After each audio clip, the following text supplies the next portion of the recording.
Bien-aimés dans le Seigneur, bien-aimés qui ne sont pas encore dans le Seigneur, et toute personne qui aura l'opportunité d'écouter ce partage, bonjour et soyez les bienvenus.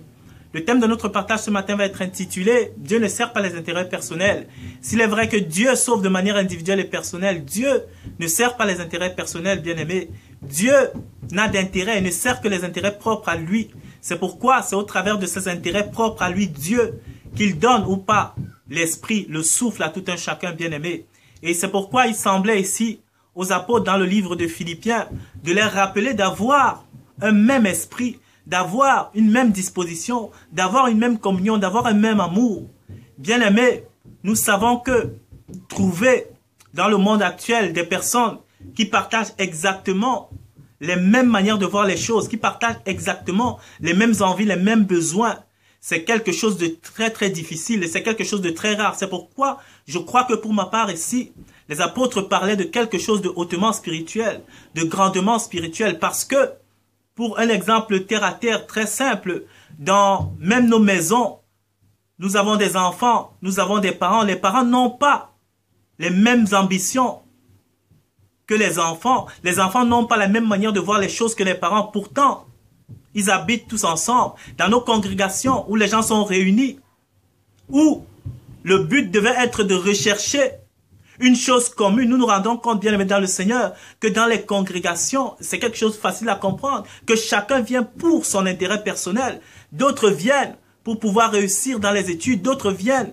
pour pouvoir avoir une ascension sociale, pour pouvoir être élevé dans son boulot, pour pouvoir trouver du boulot pour ceux qui n'en ont pas. D'autres viennent pour des faits relatifs au mariage, des faits relatifs aux enfants. D'autres viennent pour toute autre chose, mais force est de constater, bien aimé dans le Seigneur, que chacun vient pour son intérêt propre. C'est pourquoi ici, les apôtres, il les a semblé très très important, bien aimés, de pouvoir rappeler à ce petit peuple de Dieu que Dieu lui-même s'était réservé de ne pas tomber dans ce piège-là, bien aimé, de pouvoir en tout et avant tout rechercher l'intérêt qui est de Dieu, bien aimé. Donc c'est pourquoi le partage de ce matin est relatif à savoir ou à la question de savoir quels intérêts servons-nous, bien-aimés dans le Seigneur. C'est la question de Dieu. Ce matin, quels intérêts servons-nous? Servons-nous notre propre intérêt ou recherchons-nous l'intérêt de Dieu? Comme je l'ai dit, bien-aimés dans le Seigneur, au début de ce partage, Dieu ne cherche pas les intérêts des hommes.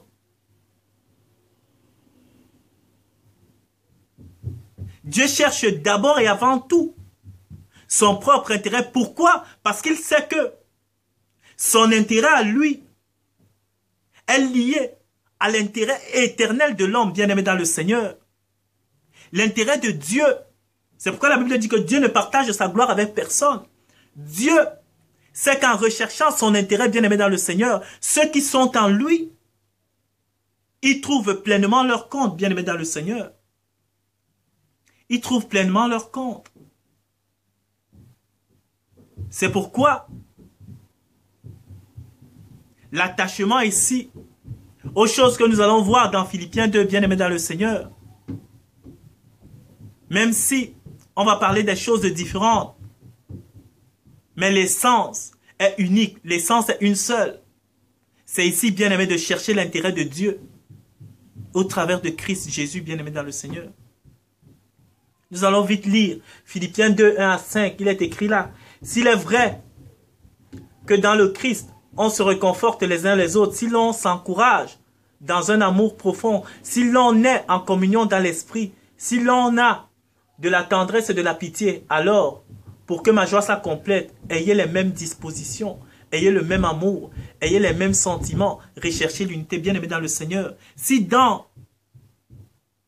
la conception humaine de la chose, bien-aimée, comme je l'ai dit, c'est presque impossible parce que chacun vient avec son intérêt personnel, chacun vient recherchant un but opposé ou séparé ou qui n'est pas commun à la foule qui est là avec lui, bien-aimé dans le Seigneur, dans nos églises, dans nos congrégations ou dans nos maisons où nous prions, bien-aimés. Ici, Dieu, au travers des apôtres, donne une injonction à ceux-là qui sont à lui de rechercher ici un but commun. Et le but commun ici n'est qu'en Jésus-Christ, bien-aimé dans le Seigneur. Le but commun ici, c'est la conformité à la nature, à la stature de Christ. Le but commun, c'est en Jésus, parce que c'est Jésus-là qui est le modèle, bien-aimé. C'est Jésus qui nous montre ce dont le Père a intérêt, bien-aimé dans le Seigneur. Et l'intérêt de Christ sur la terre, c'était de rechercher son Père de même. Nous, qui nous réclamons être ses disciples, bien-aimés dans le Seigneur, nous devons suivre l'intérêt du Maître. Nous devons suivre les intérêts du Père. Et ces intérêts du Père-là, sûrement et certainement, feront aussi nos intérêts, bien-aimés dans le Seigneur. Comment je peux dire ça? Le mensonge de l'ennemi est souvent de pousser ou de nous faire comprendre que non, si on ne cherche pas nos intérêts dans ce monde, si on ne cherche pas à se satisfaire dans ce monde, on aura perdu notre existence physique pour rien. On aura passé la vie sur la terre à rien faire. On sera passé à côté des plaisirs, des joies, des bonheurs de ce monde. On sera passé à côté de toutes choses, bien aimé dans le Seigneur. C'est ça, la pensée de l'ennemi pour chacun d'entre nous.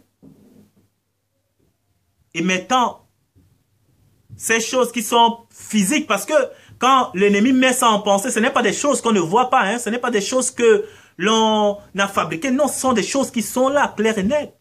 Quand on voit les gens se mouvoir dans ce monde, bien aimés dans le Seigneur, si on a l'esprit de ce monde, on peut croire que oui, les gens s'amusent bien, les gens sont dans le bonheur, les gens sont dans la richesse, les gens sont dans ce qui est même la vie.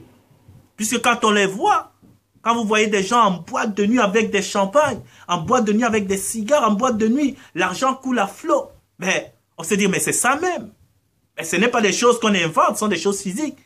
Quand des gens voyagent tout le temps, ils passent dans des journées,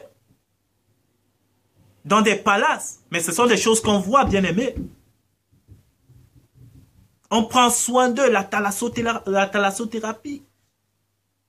On s'occupe de leur plan charnel. Ce n'est pas des choses qu'on invente. Ce sont des choses qui sont bien visibles. Mais le diable dit, mais tu es en train de passer à côté de cela. Les gens roulent dans de belles voitures. Des gens mènent une vie, mais à 100 à l'heure. Pour ceux qui aiment les désirs de la chair, quand on a l'argent, ben, quelqu'un peut sortir, allez, à la fin de sa sortie, il a couché avec 3, 4, 5 femmes, mais il a pris du plaisir. Selon la chair, ce ne sont pas des choses qu'on invente, ce sont des choses qui se vivent. Et l'esprit de l'ennemi va te dire quoi? Que tu es en train de passer à côté de toutes ces choses. Tu aurais pu être un roi sur la terre, mais à cause de ton soi-disant Dieu, tu te prives de tout cela. Pour servir quoi? Je ne sais même pas. C'est les pensées, bien-aimées, que l'ennemi injecte dans la tête des gens qui ont la fin du résultat, ben, de rechercher à faire comme monsieur tout le monde, de rechercher à faire comme la communauté, de rechercher son intérêt propre, se satisfaire. Ce désir qui émane de l'enfer, bien aimé dans le Seigneur. Et donc on court après nos intérêts personnels. Dieu n'est pas dans nos intérêts personnels, bien aimé dans le Seigneur. Dieu nous appelle à avoir un intérêt unique qui est de rechercher à ce que lui, Dieu, il soit en nous. Parce que si Dieu est à nous, bien-aimés, il nous sort des limites de la condition humaine. Il sort chacun d'entre nous, mais des freins que l'existence nous impose. Il vous fait entrer réellement dans la vie. Parce que l'existence, c'est ce que tout le commun de mortels mène. Nous menons tous une existence sur la terre, mais quelqu'un rentre dans la vie quand il est en communion, quand il devient un, quand il se fond au Père, quand quand il se moule à Dieu,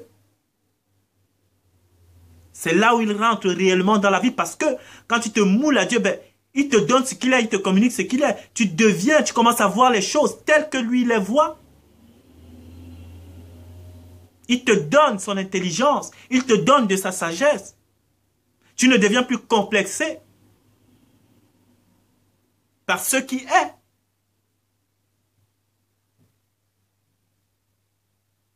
Mais tu n'as plus pour seul désir que de rechercher le désir de Dieu, dans lequel tu te réjouiras pleinement, comme je l'ai dit, parce que le désir de Dieu te remplit pleinement, te réjouit pleinement. Parce que tu rentres dans son monde à lui. Et le monde de Dieu, le monde dans lequel nous vivons, qui est gouverné par le diable Satan, sont complètement opposés. Vous pouvez le voir juste au travers de comment est-ce que ce monde est dirigé, des lois qu'on nous pond du matin au soir, qui sont anti-Mashiach, qui sont anti-Christ.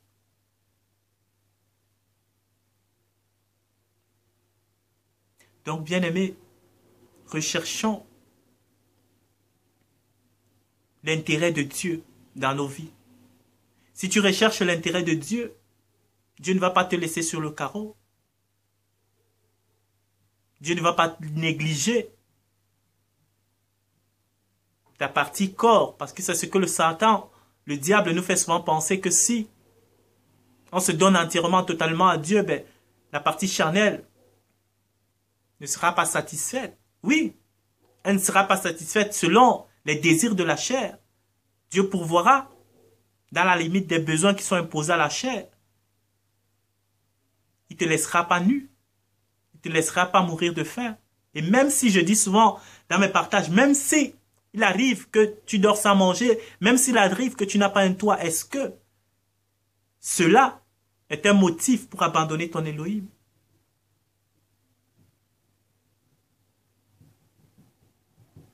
Donc c'est ça, bien-aimé dans le Seigneur. Sortons de l'idée de penser que parce que nous sommes tous ensemble, parce que on est une famille, que ce soit dans la chair, que ce soit même en Christ, on n'est pas là tous pour les mêmes besoins. On n'est pas tous là pour le même intérêt.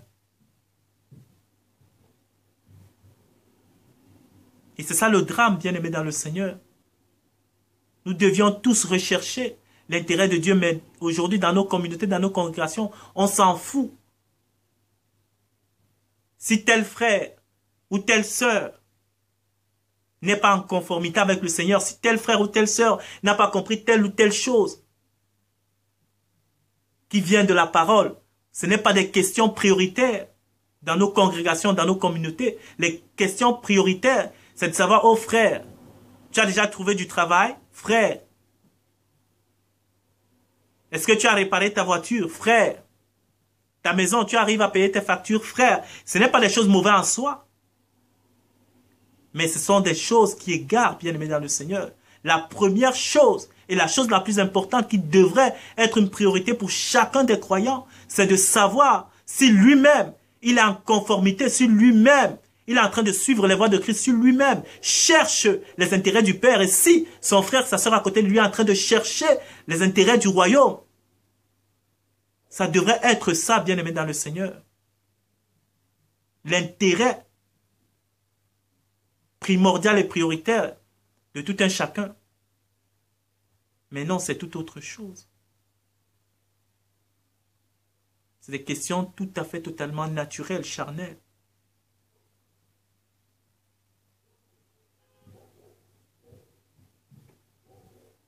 Ma sœur, si tu n'es pas encore mariée, oh sœur, Dieu pourvoira. Frère, Dieu pourvoira.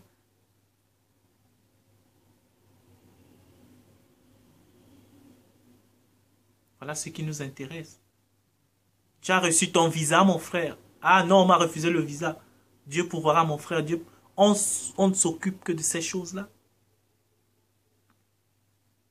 Vous lui demandez à mon frère, ma sœur. Comment vas-tu dans la... Et parfois, même quand on pose ces questions, c'est de manière vraiment passagère, naïvement comme ça. Frère, comment ça va dans la foi quand on commence? Frère, comment ça va dans ma foi? Va bien, point. On est passé, c'est tout. Allez, on commence. On le connaît tous. Je ne suis pas en train d'extrapoler. Je l'ai fait aussi. Je l'ai fait et nous le faisons presque tous. On pose la question, frère. Quand on dit bonjour frère, bonjour ma soeur, sur Facebook, sur Twitter, sur SMS, dans nos téléphones. Mon frère, comment tu vas?